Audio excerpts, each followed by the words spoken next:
Polyuria, mellitus means হচ্ছে sugar. তো definition হচ্ছে যে ডায়াবেটিক মেলিটাস ইজ হচ্ছে মেটাবলিক ডিসঅর্ডার ইন হুইচ কি করে deficiency of insulin lead to, এর কারণে কি হচ্ছে disturbance of metabolism of carbohydrate, fat, protein, তাকে আমরা ডায়াবেটিক মেলিটাস বলছি। তো অ্যাকর্ডিং টু কজ অনুযায়ী আমরা ডায়াবেটিক মেলিটাসকে আমরা দুভাগে ভাগ করেছি। তো একটা হচ্ছে প্রাইমারি ডায়াবেটিক মেলিটাস, একটা হচ্ছে secondary diabetic mellitus. Primary diabetic মেলিটাসটা কি, যে প্রবলেম থাকছে প্যানক্রিয়াসে, প্যানক্রিয়াস কি হচ্ছে ইনসুলিনের সিক্রেশনটা কি হচ্ছে ডিক্রিজ হচ্ছে। তো প্যানক্রিয়াটিক এগুলোকে কী কী কারণে দেখা যায়, যেমন হচ্ছে প্যানক্রিয়াটিক ক্যান্সার, প্যানক্রিয়াসে যদি ক্যান্সার হয়, বা প্যানক্রিয়াটাইটিস ইনফ্লামেশন যদি হয় প্যানক্রিয়াসে, বা বিটা সেলের ডিস্ট্রাকশন হয়, বা আফটার হচ্ছে যে স্প্লেনেক্টমি। স্প্লিন কি থাকে, যে নিয়ারেস্ট থাকে যে প্যানক্রিয়াস, সেটা যদি স্প্লেনেক্টমি করা হয় সেক্ষেত্রে কী হয় যে ডায়াবেটিস অন হচ্ছে কি প্রাইমারি ডায়াবেটিস কী হচ্ছে মেলিটাস দেখা যায়। দেন হচ্ছে সেকেন্ডারি ক্ষেত্রে কী হচ্ছে যে প্রবলেম কোথায় থাকছে প্যানক্রিয়াসে থাকছে না, বাট আদার্স কোনো প্রবলেম থাকছে বলে সেকেন্ডারি হচ্ছে ডায়াবেটিক মেলিটাস হচ্ছে।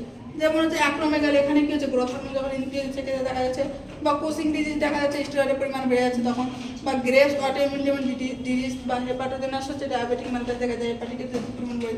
এবার হচ্ছে ড্রাগ ইনডিউস যদি হচ্ছে যে কি ডায়াবেটিক মেলিটাস মিনস হচ্ছে যে কি, যেমন হচ্ছে কোনো ক্যান্সার পেশেন্ট যদি কেমোথেরাপি ড্রাগ দিচ্ছে সমস্ত কারণে কি হতে পারে যে ডায়াবেটিক মেলিটাস হতে পারে, তাকে বলছে আমরা ড্রাগ ইনডিউস ডায়াবেটিক মেলিটাস।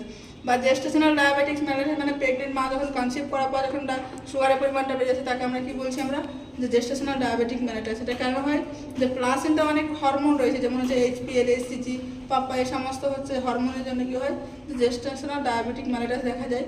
আমরা কখন স্ক্রিন টেস্ট করি জেস্টেশনাল ডায়াবেটিক মেলিটাস 24 to 28 উইকসে আমরা কি করি যে স্ক্রিন টেস্ট করি যে ডায়াবেটিক মেলিটাস রয়েছে কি না মায়ের ক্ষেত্রে। তো এগুলো গেল কি হচ্ছে অ্যাকর্ডিং টু কজ অনুযায়ী কি গেল, প্রাইমারি হচ্ছে ডায়াবেটিক মেলিটাস আর সেকেন্ডারি ডায়াবেটিক মেলিটাস। এটা হচ্ছে ক্যারেক্টারিস্টিক্স অনুযায়ী যে টাইপ 1 হচ্ছে যে কি ডায়াবেটিক মেলিটাস আর টাইপ 2 ডায়াবেটিক মেলিটাস। তো টাইপ 1 এর ক্ষেত্রে কীরকম হবে আর টাইপ 2 এর ক্ষেত্রে কীরকম হবে। তো টাইপ 1টা আমরা আদার্স নেমে জানি, যেটা হচ্ছে যে IDDM, যে ইনসুলিন ডিপেন্ডেন্ট ডায়াবেটিক মেলিটাস। আর যেটা টাইপ 2 সেটা জানি আমরা নন ইনসুলিন ডিপেন্ডেন্ট ডায়াবেটিক মেলিটাস। এখানে কি থাকে যে নামে বোঝা যাচ্ছে যে ইনসুলিন ডিপেন্ডেন্ট, মানে হচ্ছে যে কি অ্যাবসলিউটলি এখানে কি হচ্ছে ইনসুলিন ডেফিসিয়েন্সি থাকছে, বা টাইপ 2 এর ক্ষেত্রে কি হচ্ছে রিলেটিভলি ডেফিসিয়েন্ট এখানে থাকছে, বাট কি হচ্ছে সাফিসিয়েন্ট পরিমাণে কি হচ্ছে যে কি ইনসুলিন থাকছে না।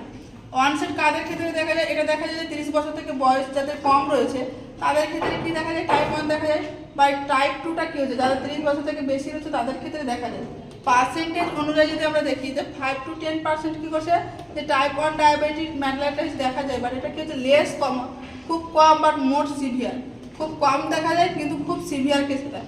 টাইপ 2 এর ক্ষেত্রে কি হয় যে 90 to 95% ক্ষেত্রে দেখা যায়, এটা মোস্ট কমন টাইপ হচ্ছে ডায়াবেটিক মেলিটাস।